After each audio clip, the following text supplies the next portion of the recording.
আসসালামু আলাইকুম সম্মানিত দর্শক মণ্ডলী, প্রথমেই একটি সংবাদ শিরোনামের প্রতি আপনাদের দৃষ্টি আকর্ষণ করি।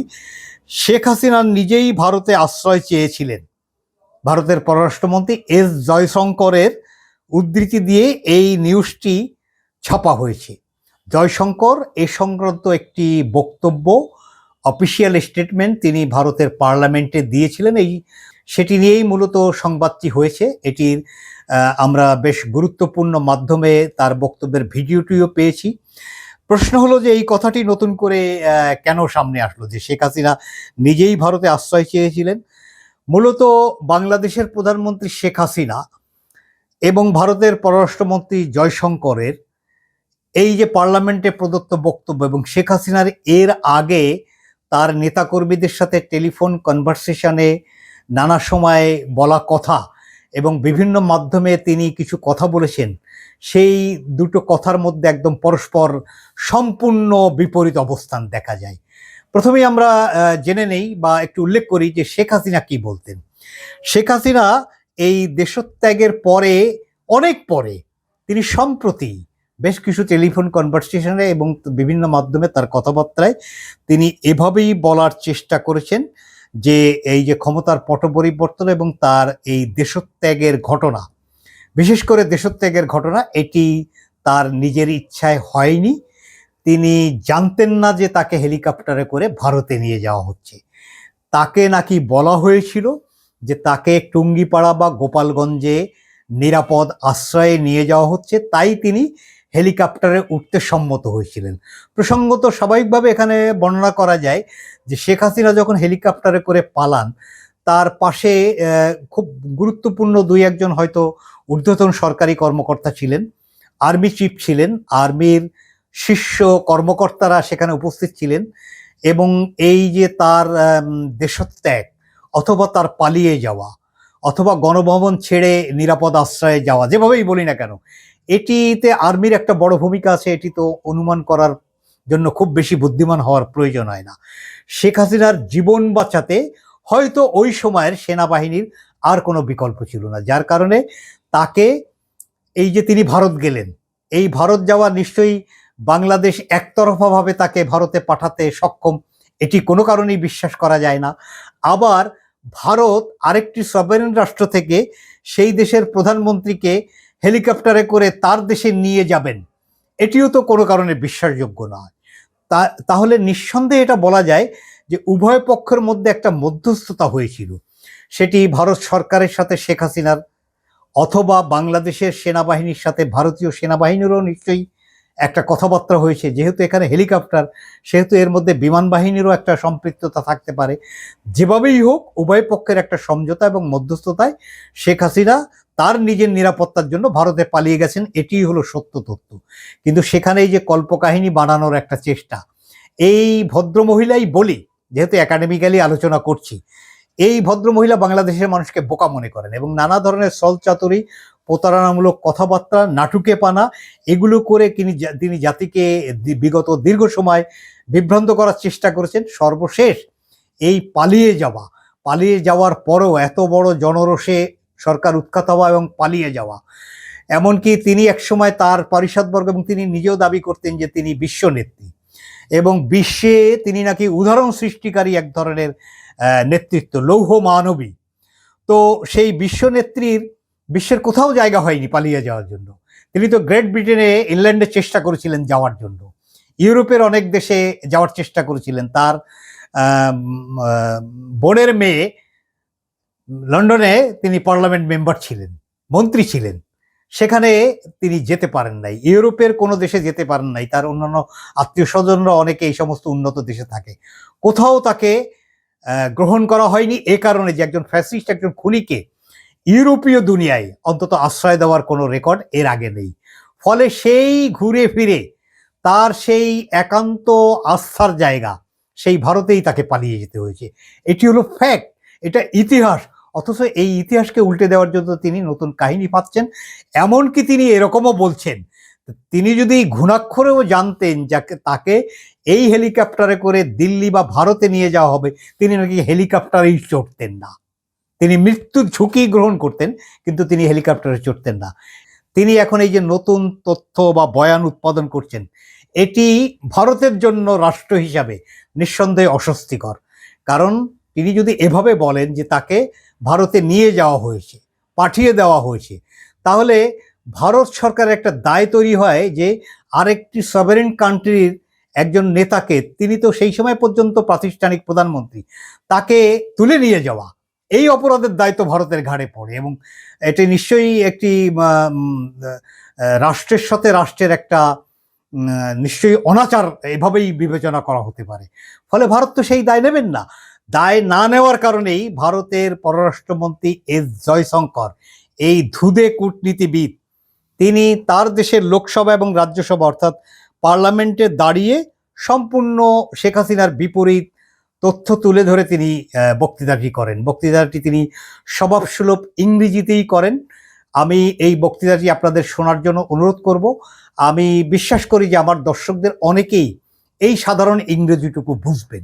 আপনারা শুনুন এস জয়শঙ্করের ভারতের পার্লামেন্টে দেওয়া সেই বক্তৃতাটি। On 5th August, demonstrators converged in Dhaka despite the curfew. Our understanding is that after a meeting with leaders of the security establishment, Prime Minister Sheikh Hasina apparently made the decision to resign. At very short notice, she requested approval to come for the moment to India. We simultaneously received a request for flight clearance from Bangladesh authorities. She arrived yesterday evening in Delhi. We have also been in regular touch with the authorities in Dhaka. This is the situation as of now. দর্শক মণ্ডলী, আপনারা শুনলেন এই বক্তৃতায় খুব স্পষ্ট যে শেখ হাসিনা নিজে আশ্রয় চেয়েছিলেন এবং ভারতও অনন্যপয় হয়ে তাদের দীর্ঘদিনের মিত্র, তাদের পদলেহনকারী, তারা বাংলাদেশের জনগণকে বন্ধু মনে করেন বা না করেন, শেখ হাসিনা বা আওয়ামী লীগকে তারা ঐতিহাসিকভাবেই বন্ধু মনে করেন এবং এজন্য বাংলাদেশের মানুষের শত্রু হতেও তাদের আপত্তি নাই, এমন একটি পারসেপশন তো আছেই। সেই পারসেপশন প্রমাণ দিয়েই তারা শেখ হাসিনাকে ভারতে আশ্রয় দিয়েছেন। এত বড় একজন খুনি, এত বড় ফ্যাসিস্ট, শুধু শেখ হাসিনা কেন, হাজার হাজার খুনি, হাজার হাজার ফ্যাসিবাদী দোসর সেই দেশে এখন নিরাপদ আশ্রয় আছে। জয়শঙ্কর যে বক্তৃতা করেন এটি নিশ্চয়ই পার্লামেন্টের রেকর্ড হিসেবে থাকবে এবং সেই বক্তৃতায় তিনি স্পষ্ট করে জানান যে বাংলাদেশ কর্তৃপক্ষ এবং ভারত সরকারের কোনো চাপ নয়, বরং অত্যন্ত সংক্ষিপ্ত নোটিশে স্বয়ং শেখ হাসিনা নিজেই ভারতের কাছে সাময়িক সময়ের জন্য আশ্রয় এবং সেখানে আসার অনুরোধ করেছিলেন। এবং ভারতের পররাষ্ট্রমন্ত্রীর এই বক্তব্যটি কোনো মাঠের বক্তব্য নয়, কোনো রাজনৈতিক সভার বক্তব্য নয়, এমনকি প্রেস ব্রিফিংয়ে দেওয়া, সংবাদ সম্মেলন করেও দেওয়া কোনো কথা নয়। এটি দেশের পার্লামেন্টে দাঁড়িয়ে অত্যন্ত একটি ফর্মাল আনুষ্ঠানিক বক্তব্য এবং যেটিকে অফিসিয়ালি বলা যায় নথিবদ্ধ বিবৃতি বা ইংরেজিতে অফিসিয়াল স্টেটমেন্ট। এবং এই স্টেটমেন্টের কূটনৈতিক গুরুত্ব আছে, রাজনৈতিক গুরুত্ব আছে। এবং এই স্টেটমেন্টের বাইরে শেখ হাসিনা যেটি বলেছেন যে তিনি জানতেন টুঙ্গিপাড়া বা গোপালগঞ্জ যাচ্ছেন, তাকে ভারতে নিয়ে যাওয়া হয়েছে, এটি তিনি জানতেন না, অজ্ঞ ছিলেন, এটি বরঞ্চ একটি মাঠব বক্তব্য, মিথ্যাচার, ছলচাতুরি এবং পদমর্যাদার সাথে বেমানান। কূটনৈতিকভাবে, রাজনৈতিকভাবে এইসব ফালতু বক্তৃতার কোনো গুরুত্ব নেই। যে তিনি বলছেন যে তিনি জানতেন না যে তাকে ভারতে নেওয়া হচ্ছে, এই সংক্রান্ত বক্তব্যটি জয়শঙ্করের পার্লামেন্ট স্পিচের পরে পুরোপুরি ভুয়া হিসাবে এটি নিশ্চয়ই জনগণের কাছে বা কূটনৈতিক মহলে এটি গৃহীত হবে। এই ভারত সরকারের এই অফিসিয়াল বক্তব্য অনুযায়ী এটা নিশ্চিত হওয়া গেছে যে শেখ হাসিনা সম্পূর্ণ নিজের সিদ্ধান্তেই অনন্য উপায় হয়ে ভারতের কাছে আশ্রয় চেয়েছিলেন এবং সেই অনুযায়ী নিরাপদ আশ্রয়ের উদ্দেশ্যে বাংলাদেশ ত্যাগ করেছিলেন। এটি শেখ হাসিনার বক্তব্য এবং শেখ হাসিনার পারিষদবর্গের এই যে মিথ্যা বয়ান, সেটিকে পুরোপুরি অসার করে দিয়েছে এই জয়শঙ্করের এই পার্লামেন্টের এই বক্তব্যটি। ফলে এই যে শেখ হাসিনার বক্তব্য এবং জয়শঙ্করের অফিসিয়াল স্টেটমেন্ট, এটি নিয়ে কূটনৈতিক মহলে এবং রাজনৈতিক মহলে বেশ আলোচনা সৃষ্টি হয়েছে যে পরস্পর বিরোধী বক্তব্য, একটি হলো একেবারেই মন গড়া, আরেকটি হলো অফিসিয়াল স্টেটমেন্ট। এবং এই যে শেখ হাসিনা পরিস্থিতি সম্পর্কে তিনি অজ্ঞ ছিলেন এটা বলে জনগণের সহানুভূতি গ্রহণ করা অথবা ঝিমিয়ে পড়া হতাশাগ্রস্ত নেতাকর্মীদেরকে জাগ্রত করার একটা অত্যন্ত নিকৃষ্ট প্রক্রিয়া এভাবেই বিবেচনা করা যায়। এখন তিনি এই যে কথাটি বললেন যে তিনি ভারতে যাবেন তিনি জানতেন না, এটা তো সম্পূর্ণ মিথ্যা। তিনি ভারতে পালিয়ে যাওয়ার 2-1 দিনের মধ্যে নরেন্দ্র মোদী ভারতের সকল রাজনৈতিক দলকে নিয়ে একটি সভা করেছিলেন। সেখানে কোন পরিস্থিতিতে শেখ হাসিনা তার কাছে আবেদন করেছিল তাদের কাছে যে তার উপায় নেই, তাকে ভারতে আসতে হবে, কোন পরিস্থিতির কারণে তিনি শেখ হাসিনাকে ভারতে আসার অনুমোদন দিয়েছিলেন, এ বিষয়ে তিনি ওই দেশের সমগ্র রাজনৈতিক দলকে তিনি কনভিন্স করার চেষ্টা করেন এবং তিনি পারতপক্ষে সফল হন। আওয়ামী লীগ এবং শেখ হাসিনা ভারতের অকৃত্রিম বন্ধু, তারা সেভাবেই ভাবেন।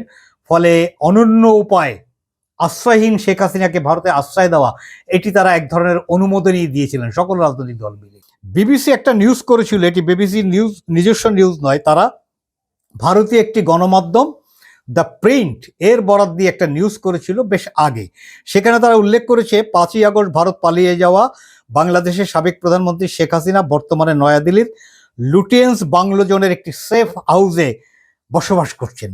এই লুটিয়েন্স বাংলো জোন, এটি একটা বিস্তীর্ণ এলাকা, খুবই অভিজাত এলাকা দিল্লির সন্নিকটে, এবং সেখানে মূলত ওই দেশের সিনিয়র মন্ত্রী, সিনিয়র এমপি, শীর্ষ কর্মকর্তা, স্পর্শকাতর রাষ্ট্রীয় ব্যক্তিত্ব, তারাই এই রিজনে, এই বাংলো জোনে তারা সেখানে কটেজগুলোতে বা সে হাউসগুলোতে তারা বসবাস করেন এবং সেখানে নিরাপত্তা ব্যবস্থা সর্বোচ্চ। ওই প্রিন্টের প্রতিবেদনে আরও বলা হয় শেখ হাসিনাও তার কাছের কয়েকজন গত 5ই আগস্ট ছাত্র জনতার আন্দোলনে পদত্যাগ করে ভারতের হিন্দন বিমান ঘাঁটিতে অবতরণ করেন। হিন্দন বিমান ঘাঁটি, সেই হিন্দন বিমান ঘাঁটিতে, ভারতের সেই হিন্দন বিমান ঘাঁটিতে শেখ হাসিনা যখন অবতরণ করেন, সেখানে উপস্থিত হয়েছিলেন ভারতের জাতীয় নিরাপত্তা উপদেষ্টা অজিত দোভাল এবং ভারতের বেশ কয়েকজন উচ্চপদস্থ সামরিক কর্মকর্তা। ফলে সহজেই বিবেচনা করা যায় যে এই যে শেখ হাসিনার ভারতে পালিয়ে যাওয়া, এটি শেখ হাসিনার আবেদন এবং তার আকুতির পরিপ্রেক্ষিতে ভারতের সম্মতি। হয়তো সেখানে বাংলাদেশের কোনো একটি পক্ষের যারা নিরাপত্তার দায়িত্বে নিয়োজিত, তাদের হয়তো একটা নেগোসিয়েশন অ্যাপ্রোচ বা অ্যাটিটিউড সেখানে ছিল, তাদের প্রস্তাব এবং ভারতের সমর্থন। মূলত যেভাবে জয়শঙ্কর বলেছেন তাতে খুবই স্পষ্টতে শেখ হাসিনা নিজে একাধিকবার যোগাযোগ করে ভারতীয় কর্তৃপক্ষের কাছে আশ্রয় চেয়েছিলেন এবং তিনি সেভাবেই ভারতে আশ্রিত আছেন।